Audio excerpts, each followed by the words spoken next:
Hello बच्चों, आज हम क्लास 10th चैप्टर नंबर 2 वन्य एवं वन्य जीव संसाधन उसका हम दूसरा पार्ट करने वाले हैं और इस पार्ट में हम जो है इस चैप्टर को पूरा कंप्लीट कर देंगे। ठीक है, आपने इससे पहले का अगर आपने कोई पार्ट नहीं देखा है तो आप जाकर देख लो। इससे पहले का इसका मैं जो लिंक है डिस्क्रिप्शन में भी डाल दूँगा और इससे जो पहले का चैप्टर है संसाधन उसको भी आप जो है देख सकते हो, उसका भी लिंक मैं आपको क्या है डिस्क्रिप्शन में डाल दूँगा। तो आज की वीडियो बच्चों शुरू करते हैं।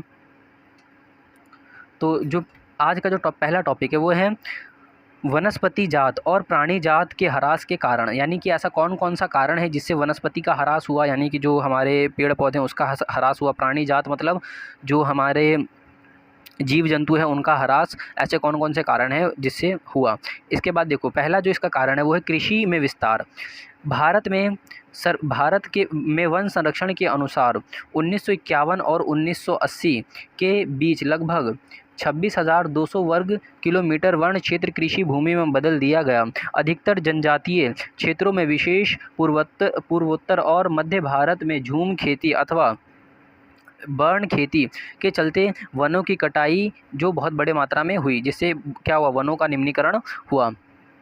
ठीक है, कहने का मतलब पहली जो इसका कारण है वो क्या है, वो है कृषि का विस्तार। कृषि का विस्तार मतलब जो हमारे देश के किसान हैं उन्होंने क्या किया, उन्होंने कृषि का विस्तार किया जिससे बहुत बड़ी मात्रा में पेड़ पौधों को काटा गया। और झूम खेती क्या होती है बच्चों? झूम खेती ये होती है कि आपके पास एक जो है टुकड़ा है खेत का, ठीक है, आप क्या करोगे, यहाँ पर जो पेड़ पौधे हैं इसको काटोगे और इसके बाद काटने के बाद जो बच जाते हैं ना उसको आप जला दोगे। ठीक है, जलाने के बाद ये राख बन जाएगा। राख बनने के बाद क्या है, आप जो है यहाँ पर कुछ समय खेती करोगे और खेती करने के बाद आप इस एरिया को छोड़कर जो बचा हुआ दोबारा उसको जला दोगे और दूसरे एरिया में जाकर पेड़ पौधे काटोगे और वहाँ पर दोबारा से नई तरीके से खेती करोगे। इसे कहते हैं झूम खेती। ठीक है, तो झूम खेती के कारण भी क्या है, एक बहुत बड़ा फैक्टर हुआ जिससे क्या हुआ, जिससे हमारे जो वनस्पति है इसका क्या हुआ, ह्रास हुआ।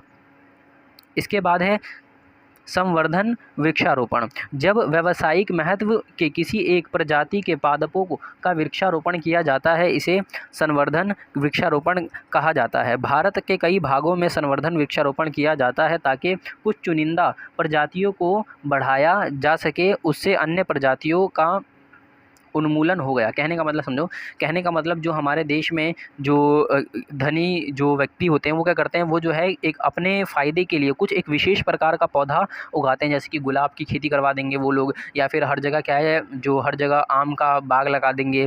ठीक है, और मतलब कि दूसरे प्रजातियों को काट कर सिर्फ एक ही तरह का पौधा लगाया जाता है। इसे हम क्या कहते हैं, संवर्धन वृक्षारोपण कहते हैं। ये किस लिए कहता है, व्यावसायिक महत्व मतलब उसको बेचकर उनको क्या मिलेंगे, पैसा मिलेगा। ठीक है, इसीलिए ये किया जाता है। जैसे कि आपने देखा होगा कि बहुत बड़े क्षेत्र में क्या कॉफ़ी का पौधा लगा देते हैं या फिर चाय का पौधा लगा देते हैं।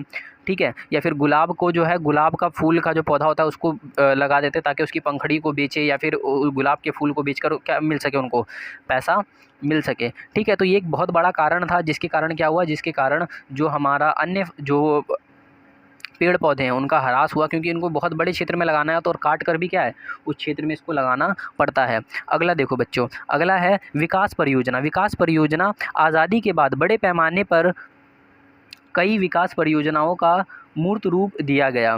इसमें जंगलों को भारी क्षति का सामना करना पड़ा। 1952 में आज तक नदी घाटी परियोजना के कारण लगभग 50 वर्ग किलोमीटर से अधिक मतलब कि जो पेड़ पौधे उनको सफाया कर दिया गया।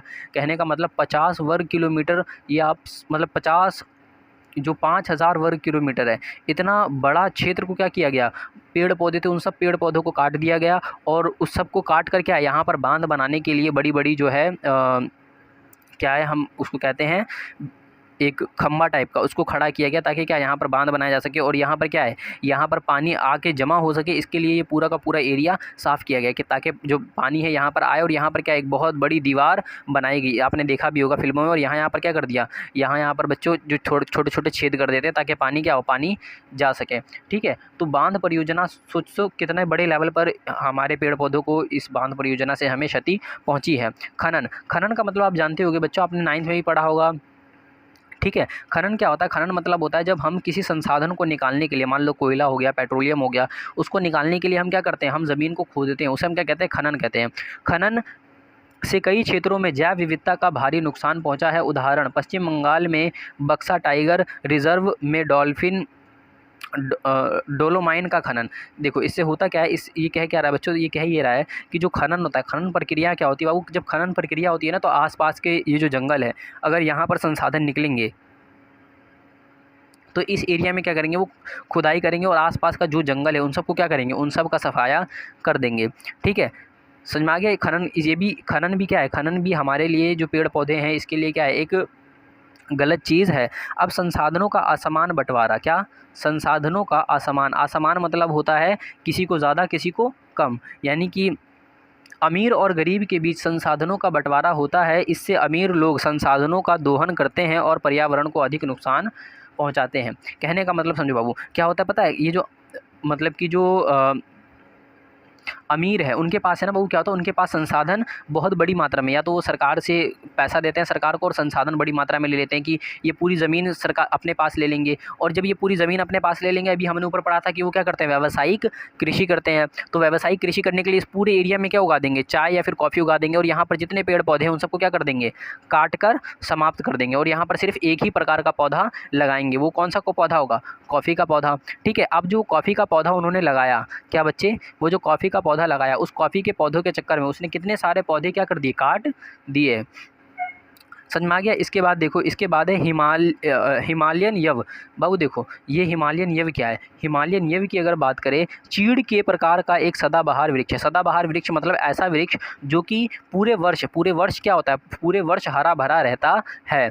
एक औषधि पौधा है जो हिमालय और अरुणाचल के क्षेत्रों में पाया जाता है।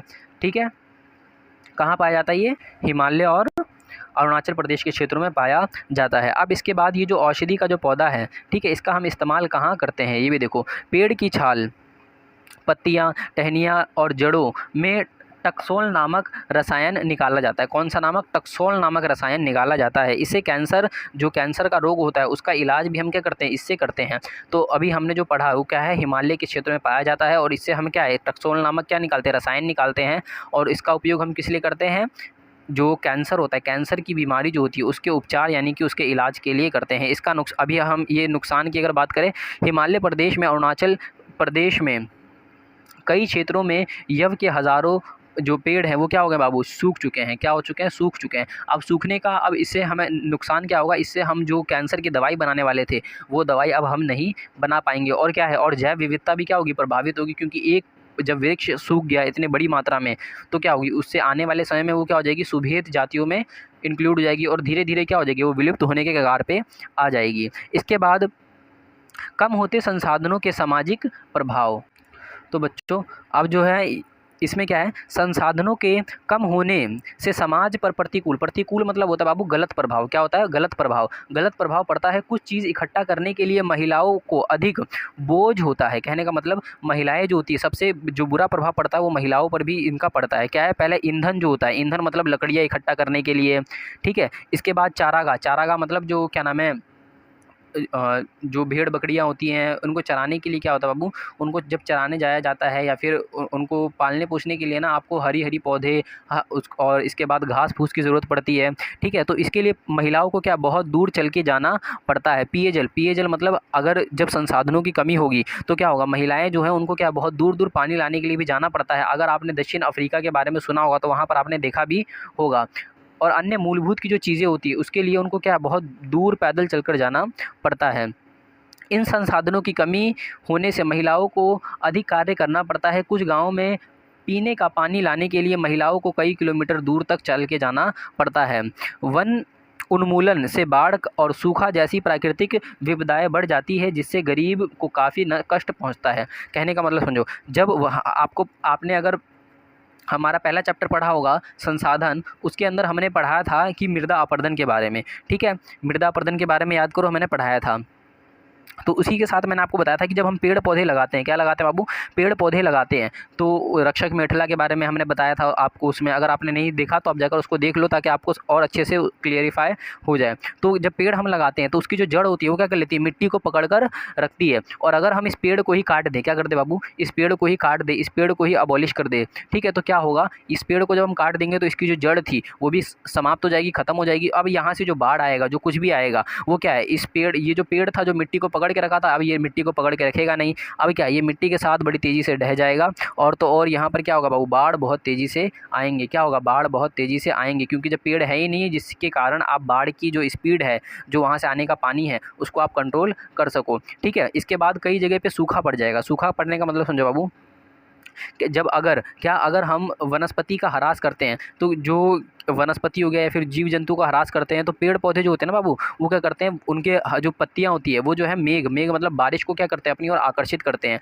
इसीलिए आप देखोगे जहाँ पर ज़्यादा पेड़ होते हैं वहाँ पर बारिश भी ज़्यादा होती है। आपको पता है ओजोन एक जंगल है, वहाँ पर पेड़ बहुत ज़्यादा है, तो सबसे ज़्यादा बारिश कहाँ होगी, ओजोन में बहुत ज़्यादा बारिश होती है। ठीक है, तो ये क्या है, अगर पेड़ ही नहीं रहेंगे तो बारिश को आप अपने जो पेड़ हैं वो बादल वहाँ पर आएंगे ही नहीं और बारिश वहाँ पर होगी नहीं, जिसके कारण क्या हो जाएगा, वहाँ पर सूखा पड़ेगा। ठीक है, और इससे सबसे ज़्यादा कष्ट किसको पहुँचता है, गरीबों को कष्ट पहुँचता है। क्यों, क्योंकि उनके पास पैसा है नहीं प्राकृतिक जो पानी खरीदने के लिए या फिर जो अपनी वस्तुएं खरीदने के लिए, इसलिए सबसे ज़्यादा कष्ट इनको होता है। भारत में वन और वन्य जीव का संरक्षण, कहने का मतलब क्या है बाबू, कहने का मतलब है कि भारत में, यानी कि भारत सरकार ने या फिर भारत के लोगों ने वन्य जीव, यानी कि जो हमारे वन जीव मतलब कि जो बाघ है, टाइगर है, इन सबको बचाने के लिए और पेड़ पौधों को बचाने के लिए हमने कौन कौन से कदम उठाए हैं। भारतीय वनस्पति संरक्षण अधिनियम, ये भारत सरकार का पहला कदम है। ठीक है, भारतीय वनस्पति संरक्षण अधिनियम। भारत में वन्य जीव की सुरक्षा हेतु भारतीय वन जीव संरक्षण, यानी कि संरक्षण मतलब क्या होता है बाबू, बचाव। ठीक है, क्या होता है, बचाव अधिनियम 1972 को लागू किया गया, जिसमें वन्य जीव की सुरक्षा हेतु अनेक प्रावधान हैं। यानी कि इसमें बताया गया कि हमें क्या, हमें जो है जीव जंतु को नहीं मारना है, कुछ जो है एरियाज़ को हमें जीव जंतुओं के लिए क्या कर देना है, रिजर्व कर देना है, ताकि वो वहाँ पर।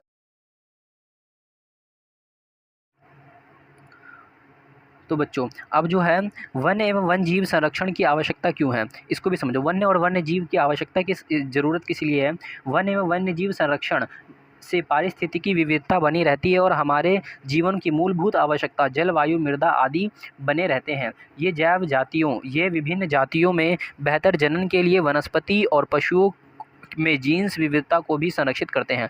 कहने का मतलब समझो बाबू, अगर हमारे पास जैव संरक्षण हम नहीं करेंगे, यानी कि जो हमारा वन है, वन्य जीव का संरक्षण नहीं करेंगे, तो हमारा जो पारिस्थितिकी तंत्र है वो पूरा का पूरा बिगड़ जाएगा। पारिस्थितिकी तंत्र क्या होता है बाबू, मैं आपको समझाता हूँ। देखो, पारिस्थितिकी तंत्र के बारे में हम देखें, हमें ये मनुष्य है, मनुष्य क्या है, मनुष्य हम क्या खाते हैं, या तो हम कोई जीव जंतु खाएंगे, ठीक है, या तो हम क्या खाएंगे, पेड़ पौधे खाएंगे। और ये क्या, ये जो है ये भी क्या खाएंगे, ये पेड़ पौधे खाएंगे। अब उदाहरण मान लो कि अगर हम पेड़ पौधे की एक प्रजातियों को ख़त्म ही कर दे या फिर पेड़ पौधों को ख़त्म ही कर दे, तो पेड़ पौधे से ये लोग भूखे मर जाएंगे। ठीक है, पेड़ पौधे से ये लोग भूखे मर जाएंगे और हम जो थे, या तो हम क्या है, हम पेड़ पौधे खाएंगे, पेड़ पौधे रहे नहीं, या तो हम इस जीव को खाएंगे। तो इससे क्या होगा बच्चे, इससे जो है हम भी मर जाएंगे। इसे हम क्या कहते हैं, पारिस्थितिकी कहते हैं। आपको मैं बस छोटे में इस चीज़ को समझा दिया। ठीक है, तो अगर हमारा कोई भी एक जीव विलुप्त होता है, समाप्त होता है, तो उससे क्या है, पर्यावरण पे एक नकारात्मक प्रभाव पड़ता है और आने वाले समय में हो सकता है कि हम भी इसी तरीके से विलुप्त ना हो जाए। ठीक है, इसके बाद हमारे जीवन पे मूलभूत संसाधन, कहने का मतलब जो हमें, अब उदाहरण मान लो शहद हो गया,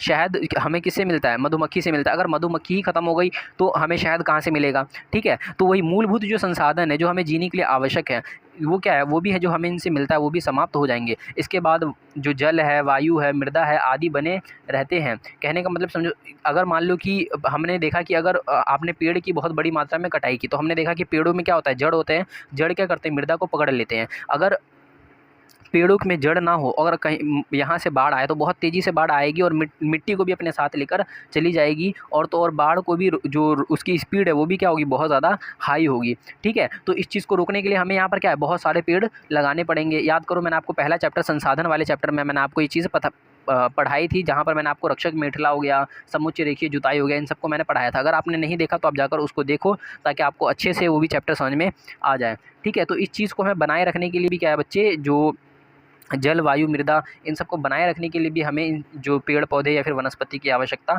होती है। ठीक है, इसके बाद बाबू देखो, इसके बाद वन्य जीव संरक्षण क्या है बच्चे, वन्य जीव संरक्षण। अब वन्य जीव संरक्षण के उपाय, यानी कि ऐसे कौन कौन से तरीके हैं जिनसे हम जो वन जो है, वन मतलब जो हमारे पेड़ हैं, इनको बचाया जा सके। ऐसे कौन कौन से तरीके हैं जिससे हमारे जो वन है, वन को बचाया जा सके। पहली चीज़, जो वनों की कटाई है उसको अंधाधुंध कटाई पर रोक लगाया जा सके। याद करो, मैंने आपको बताया था कि बच्चों जो हमारे बड़े बड़े व्यापारी समूह है वो क्या करते हैं, वो एक बहुत बड़ा एरिया लेते हैं, इसको क्या करते हैं, इसमें पूरा उनको कॉफ़ी लगानी है ताकि वो कॉफ़ी बेचे और उनको अच्छा पैसा मिले। तो क्या करेंगे, यहाँ पर जितने पेड़ हैं उन सबको क्या करेंगे, काट देंगे। और काटने के बाद क्या करेंगे बच्चों, जैसे ही वो पूरे पेड़ को काटेंगे, काटने के बाद यहाँ पर क्या उगा देंगे बाबू, वो कॉफ़ी उगा देंगे। आप सोचो, वो तो एक कॉफ़ी उगाया, बट यहाँ पर कितने सारे पेड़ थे, वो सारे पेड़ खत्म हो गए। इसके बाद याद करो, मैंने आपको बताया था जो विकास का परियोजना हुआ था, विकास परियोजना का मतलब क्या है, जब हम विकास का लिए बांध बनाते हैं, ये कुछ बनाते हैं, तो वहाँ पर बहुत बड़े लेवल पर पेड़ काटी जाती है। तो इन सब चीज़ों को क्या करना है, हमें रोकना पड़ेगा ताकि हमारा जो पेड़ है उनको बचाया जा सके। ठीक है।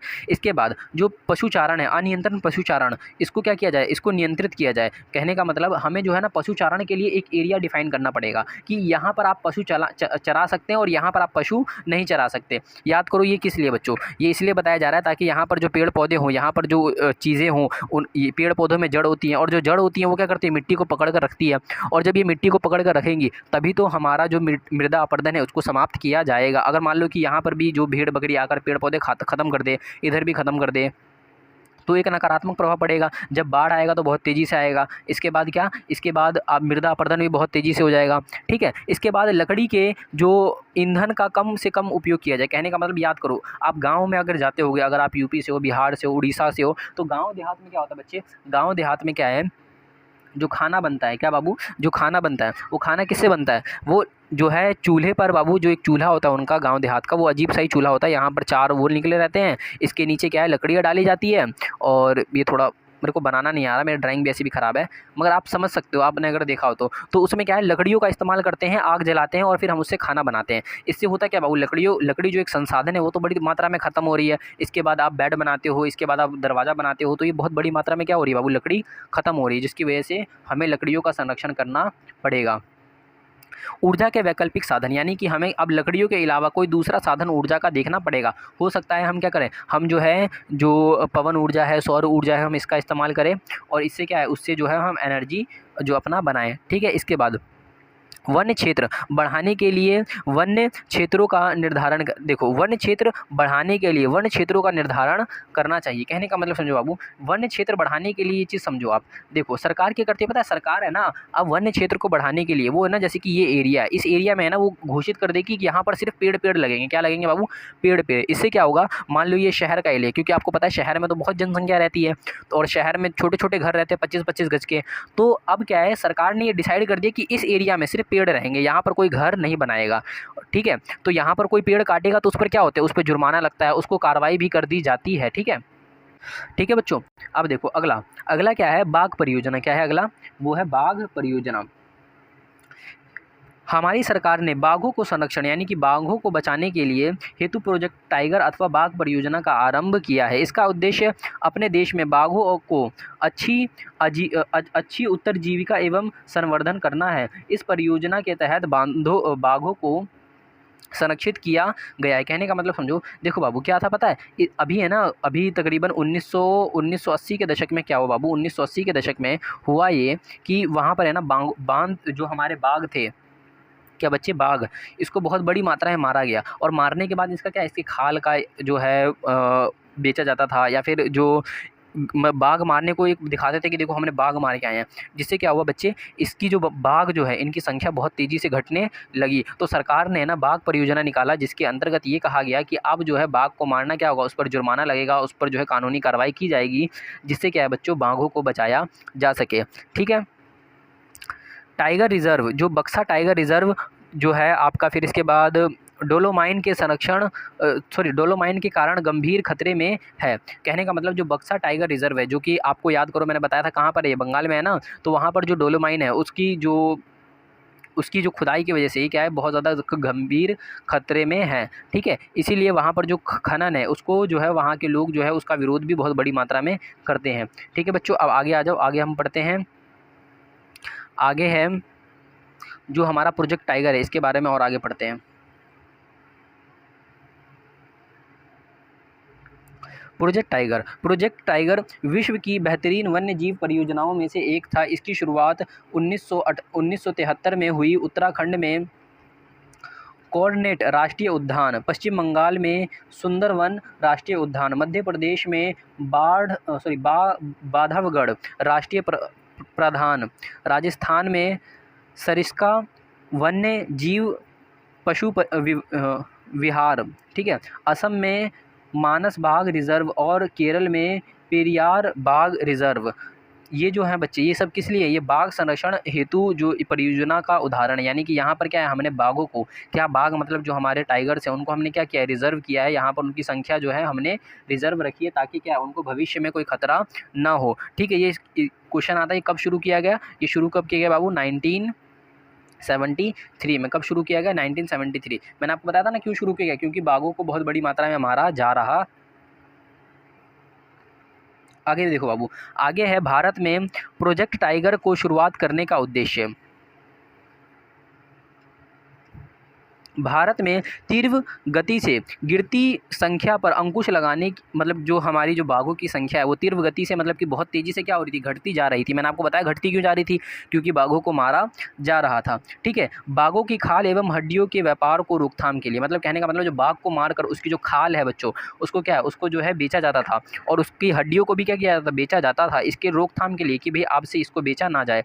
ठीक है, तो सरकार ने ये क्या है, इसको लागू किया। इसके बाद वन, वह बड़ा भूभाग जो वृक्षों और झाड़ियों से ढका हो वन्य कहलाता है। याद करो, मैंने आपको ऊपर का जो चैप्टर है उसमें आपको मैंने बताया था वन्य का मतलब क्या होता है। ठीक है, वन का मतलब मैंने आपको सबसे पहले ही बता दिया था कि वन क्या होता है। वन वो बड़ा भूभाग जो झाड़ियों एवं वृक्षों से ढका हो वन कहलाता है। ठीक है, वन्य जीव संसाधनों के प्रकार।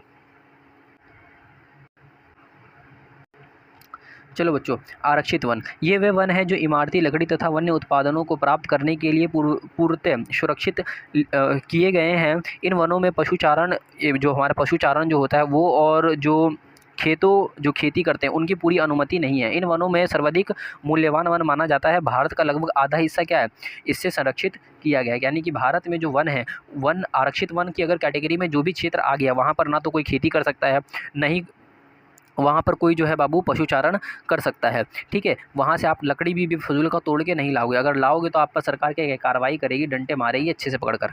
ठीक है, आगे देखो बाबू, आगे है रक्षित वन, वह वन जिसमें पशुचारण को चराने एवं खेती करने की अनुमति, विशिष्ट प्रतिबंध, यानी कि इसमें प्रतिबंध तो होता है मगर एक कुछ, आपको अगर खेती करना है तो आपको कुछ सरकार बोलेगी कि आप इतना जगह खेती करोगे, इससे ज़्यादा कुछ नहीं करोगे। ठीक है, तो प्रतिबंध आप पर है बहुत बड़े लेवल पर। ठीक है, आप क्या है, प्रतिबंध पे प्रदान की जाती है। भारत का लगभग कितना, 1/3 जो भाग है वो इससे कंट्रोल किया जाता है। यानी कि भारत में जो वन है, मान लो कि भारत में कितना है, 100 पेड़ है, तो 100 में से 70 तो क्या होंगे आपके, 70 जो हो गए तो मान लो वो आपका क्या आ गया, आरक्षित हो गया। और तकरीबन जो आपका 20% के आसपास है वो क्या है, वो आपका जो है रक्षित वन हो गया। ठीक है, इसके अलावा जो बचे हैं वो कौन सा है, अवर्गीकृत वन। अन्य सभी प्रकार के वन जो, और इसके बाद जो बंजर भूमि है इसके अंतर्गत सम्मिलित की जाती है। इन वनों पर सरकार, व्यक्ति एवं समुदाय का स्वामित्व होता है। कहने का मतलब, और जितनी भूमि है, ठीक है, उन सब पे क्या होता है, वो चाहे बंजर है या फिर जो भी है, जहाँ पर व्यक्तियों का स्वामित्व होता है वो सब इसके अंदर काउंट किए जाते हैं। ठीक है, ये क्या है, आरक्षित एवं रक्षित वनों को, अगर जो हमारा जो कुल देश का क्षेत्रफल है उसमें से आरक्षित और रक्षित वनों को घटा दे तो हमारा जो बचेगा वो अवर्गीकृत वन बचेगा। ठीक है, आपको समझ में आ गया होगा। आगे देखो, आरक्षित वनों की क्षेत्र, यानी कि आरक्षित वन कहाँ कहाँ पर आरक्षित वन पाए जाते हैं। तो पहला जम्मू कश्मीर, आंध्र प्रदेश, इसके बाद उत्तराखंड, केरल, तमिलनाडु, पश्चिम बंगाल और मध्य प्रदेश, यहाँ पर क्या है, आरक्षित वन पाए जाते हैं। इसके बाद रक्षित वन कहाँ पर पाए जाते हैं, बिहार, हरियाणा, पंजाब, हिमाचल प्रदेश, उड़ीसा और राजस्थान वाले क्षेत्रों में जो यहाँ पर जो वन है, यहाँ पर क्या है, रक्षित वनों की संख्या है। इसके बाद बाबू देखो, इसके बाद अगला क्या है, अगला है जो हमारा है वो है अवर्गीकृत वन, जो हमारा पूर्वोत्तर का राज्य है, जैसे कि आपका त्रिपुरा हो गया, असम हो गया, ठीक है, मेघालय वाला जो रीजन है। इसके बाद गुजरात का जो रीजन है, यहाँ पर कौन सा बाबू है, अवर्गीकृत वन पाए जाते हैं। ठीक है बच्चे, आगे देखो, समुदाय और वन्य संरक्षण। समुदाय मतलब कि हमारे देश के जो लोगों ने, क्या हमारे देश के लोगों ने, हमारे देश के जो लोग हैं उन्होंने पेड़ पौधों को बचाने के लिए, जीव जंतुओं को बचाने के लिए कैसे संघर्ष किए, वही चीज़ें समुदाय और वन्य संरक्षण। भारत में विभिन्न समुदाय द्वारा वन्य एवं वन्य जीव संरक्षण और वन्य रक्षण के लिए विभिन्न बिंदुओं को, मतलब कि विभिन्न योगदान दिए गए, जिसको आप नीचे जो आप समझ सकते हो। ठीक है, राजस्थान में अलवर ज़िले में, क्या बाबू, राजस्थान का जो अलवर ज़िला है वहाँ पर जो है सरिस्का बाघ रिजर्व में राजस्थान के गाँव के जो लोग थे वो वन्य जीव संरक्षण अधिनियम के अंतर्गत वहाँ जो खनन कार्य हो रहा था उसको क्या करवाया, बंद करवाने के लिए संघर्ष किया। कहने का मतलब जो वहाँ पर बाघ जो रिजर्व है वहाँ पर बाघों का वहाँ पर क्या है आसपास है ना बाबू खनन का कार्य हो रहा था, तो उसको रुकवाने के लिए क्या उसको समाप्त करवाने के लिए वहाँ के लोगों ने संघर्ष किया। ठीक है, और लोगों आंदोलन किया, सरकार का आंदोलन किया ताकि क्या वहाँ पर बंद हो सके। अलवर राजस्थान के 5 गाँवों के लोगों ने 12,000 हेक्टेयर वन भूमि का भैरवदेव डावक सेंचुरी घोषित कर दिया, जिसके अपने ही नियम है। जो शिकार वर्जित है, बाहरी लोगों का घुसपैठ भी क्या है वहाँ पर वर्जित है, यानी कि वहाँ बाहरी लोग भी वहाँ पर नहीं घुस सकते हैं। ठीक है, कहने का मतलब उन्होंने ना जो इतना बड़ा हेक्टर का वन्य भूमि था उन्होंने खुद ही क्या अपने आप को एक सेंचुरी घोषित कर दिया, जिसको उन्होंने क्या नाम दिया, उनको नाम क्या दिया बाबू, वो नाम दिया भैरवदेव डावक। इसमें क्या है, इसमें कहा कि अगर कोई भी बाहर का व्यक्ति इस जीव जंतुओं के अलावा घुसता है तो उस पर क्या है कार्रवाई की जाएगी। यहाँ से आप कोई पेड़ पौधे नहीं काट सकते हो। ठीक है, ताकि क्या किया जा सके बाबू, पेड़ पौधों को बचाया जा सके। इसके बाद उत्तराखंड का प्रसिद्ध चिपकू आंदोलन कई क्षेत्रों में वन्य कटाई को रोकने में सफल नहीं रहा। बिल्कुल इस ठीक है, कहने बाबू सफल रहा ये होगा। ठीक है, क्या होगा, सफल रहा। चिपकू जो आंदोलन है ना वो बहुत जगह सफल रहा, और इससे क्या हुआ, इससे जो है ये नहीं को हटा देना। कहने का मतलब जो उत्तराखंड में चिपकू आंदोलन शुरू हुआ इससे क्या हुआ, बहुत सारे पेड़ों को बचाया गया, और ये क्या है अलग अलग भारत के अलग अलग क्षेत्रों में भी इस चीज़ को किया गया, जिससे क्या पेड़ पौधों को बचाया गया। इसके बाद छोटा नागपुर क्षेत्र में मुंडा व संथाल जनजातियों समूह जो थे वहाँ के पेड़ की पूजा करते थे और उनका संरक्षण भी करते थे। कहने का मतलब जो मुंडा और संथाल जाति के लोग हैं वो क्या करते हैं बाबू, पेड़ों की पूजा करते हैं और उसका संरक्षण क्या बाबू, संरक्षण भी करते हैं। ठीक है, उन जो संथाल और इनकी जो जनजातियाँ हैं वो कौन सी, एक तो है, एक का नाम है महुआ और दूसरे का नाम क्या है बाबू, दूसरे का नाम है कदम्ब। क्या है, महुआ और कदम्ब जो पेड़ है इनकी क्या करते हैं बाबू, ये पूजा करते हैं और इन्हीं की क्या ये रक्षा भी करते हैं ताकि और इन पेड़ों को काटा ना जा सके। ठीक है, इसके बाद है बाबू स्थानीयकृत कृषि है, जिसे हम झूम खेती कहते हैं। याद करो, झूम खेती के बारे में मैंने आपको फर्स्ट पार्ट में बताया था। इसमें क्या होता है, एक भूभाग होता है। ठीक है, मान लो कि इतना बड़ा भूभाग है, इसमें क्या करेंगे, इसमें जो है ना जो व्यक्ति है वो आएगा और यहाँ पर क्या करेगा, यहाँ पर ये जो भूभाग है इसको साफ़ करेगा, और साफ़ करने के बाद यहाँ पर खेती करेगा। 5 साल 2 साल 3 साल खेती किया और इस भाग में को क्या पूरी तरीके से जला देगा। यहाँ पर जो छोटे छोटे पेड़ पौधे होंगे वो जल जाएंगे, और इस जगह को छोड़कर वो क्या इस जगह पर आके खेती करेगा। 4 साल 5 साल इधर करेगा, फिर इधर आके इधर खेती करेगा। याद करो, मैंने आपको बताया था। ठीक है, इससे क्या होता है बाबू, इससे पेड़ पौधों का बहुत ज़्यादा नुकसान या फिर बहुत ज़्यादा क्षति होती है। ठीक है, इसको हम क्या कहते हैं, झूम खेती या फिर स्थानांतरित कृषि भी कहते हैं। ठीक है, ये कृषि सबसे आदिम रूप है, यानी कि ये कृषि का क्या है, सबसे आदिम रूप है। कृषि की इस पद्धति में वन्य को छोटे टुकड़ों के पेड़ और झाड़ियों को काटकर उसे साफ कर दिया जाता है। इस प्रकार की कटी हुई वनस्पति को जला दिया जाता है और उनसे प्राप्त हुई राख को मिट्टी में मिला दिया जाता है। भूमि की उर्वरकता समाप्त हो जाने पर किसी दूसरे स्थान पर वो, कहने का मतलब फिर वो किसी दूसरे स्थान पर जाकर दोबारा वही काम करते हैं, फिर वहाँ पर भी वो यही चीज़ करते हैं। इसको हम क्या कहते हैं, इसको जो है बर्न कृषि भी कहा जाता है। क्या कहा जाता है बाबू, बर्न कृषि। क्या कहा जाता है, बर्न कृषि, यानी कि इसमें क्या पेड़ पौधों को जलाया जाता है। होता क्या है आपको मैंने आप समझा दिया। बर्न कृषि क्या होता है, ये छोटा सा भाग होता है, इसके अंदर क्या करते हैं, ये जो इतना एरिया पहले साफ़ करेंगे, इस साफ़ करने के बाद यहाँ पर जो छोटी छोटी चीज़ होंगे उसको क्या माचिस लगा देंगे और सबको जला देंगे।